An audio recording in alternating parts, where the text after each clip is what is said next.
Destaque final do professor Marco Antônio Villa. Os impostores marcam a história, né? Tem impostores em vários momentos da história que querem reescrever o passado, o seu passado. Tem um belo livro, esse aqui, O Impostor, do Javier Cercas, escritor espanhol, que conta uma história do Henrique Marco, que dizia que ele era sobrevivente do campo de concentração na Alemanha e era presidente, inclusive, de uma associação dos sobreviventes do campo de concentração. Depois ele foi desmascarado. Era tudo mentira. Ele tinha enganado a família, os filhos, os amigos, todo mundo. Ele nunca esteve naquele campo de concentração, né? E, ao contrário, ele foi trabalhar na Alemanha nazista por vontade própria, porque o governo do Franco fez acordos econômicos com a Alemanha nazista e muitos trabalhadores por moto próprio trabalhar da Alemanha durante a guerra tal. Mas se esse aqui é um clássico, um grande livro, esse Javier Cercas, há muitos impostores, por exemplo, na história do Brasil. Se você for ver o abolicionismo lá em 1888, todo mundo, a partir de maio, junho, 13 de maio de 1888, a Lei Áurea, todo mundo era anti-escravista. Você só não sabe por que a escravidão demorou tanto no Brasil. Por outro lado, logo após o 15 de novembro de 1889, todo mundo era republicano. Você não sabia por que a República demorou tanto no Brasil, ao contrário dos países da América Espanhola. Quando chega 1930, durante a Revolução de 30, ninguém era identificado com o antigo regime, com a chamada, entre aspas, República Velha. Todos eram revolucionários. Quando Getúlio cai em 1945, em 29 de outubro, né, ninguém era adepto do Estado Novo. Todos eram antivarguistas, todos. Inclusive o que vai vencer as eleições em 1945, Dutra, que foi o condestável do Estado Novo. Ele não tinha nada a ver com o varguismo. Ao contrário, lutou, entre aspas, contra o varguismo. Quando vem os acontecimentos de 64, o curioso é que muitos dizem que não tinha qualquer identificação com o regime que estava caindo, né?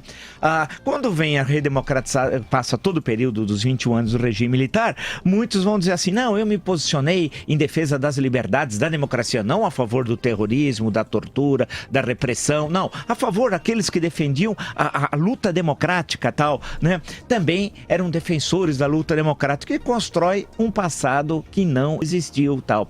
É curioso que isso se repete em outros momentos da história. Por exemplo, se nós olharmos a União Soviética, a antiga União Soviética, que não existe mais desde 1991, o Stalin, por exemplo, construiu um passado dele na Revolução Socialista de 1917 também que não existiu. Uma proximidade com Lenin e tal, que também nunca... E ele começa a construir, inventar sua história, produzir material, uma história do Partido Comunista, que ele ia refazendo essa história a cada congresso do Partido Comunista, cada vez destacando o seu papel maior no passado.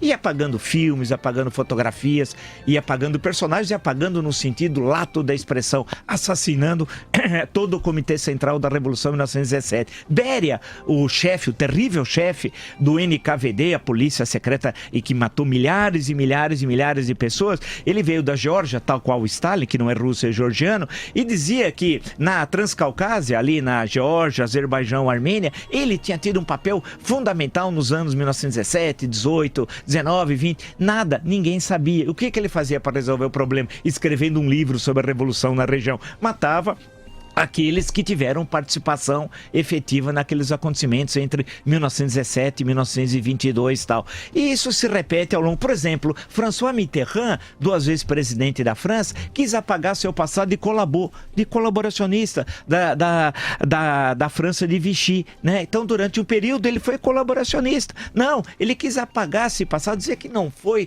colaboracionista, coisa alguma. Depois viu-se que era verdade. E ele teve, depois de insinuar, um reconhecimento desse colaboracionismo tal. Eu digo isso porque é curioso no Brasil, em tempos mais recentes, pessoas construírem uma biografia que não é o retrato do que elas viveram naquele momento histórico. E nós temos uma vantagem aqui no Brasil para impostores construírem essa biografia, que nós não temos memória. O Brasil é um país desmemoriado. As pessoas não sabem o que aconteceu ontem, quanto mais o que aconteceu há 10, 15, 20, 30, 40 anos atrás, para não ir mais longe. Portanto, desconfie das biografias libertárias, tal, né? Desconfie, cheque os dados. Grande parte dessas biografias libertárias são de impostores.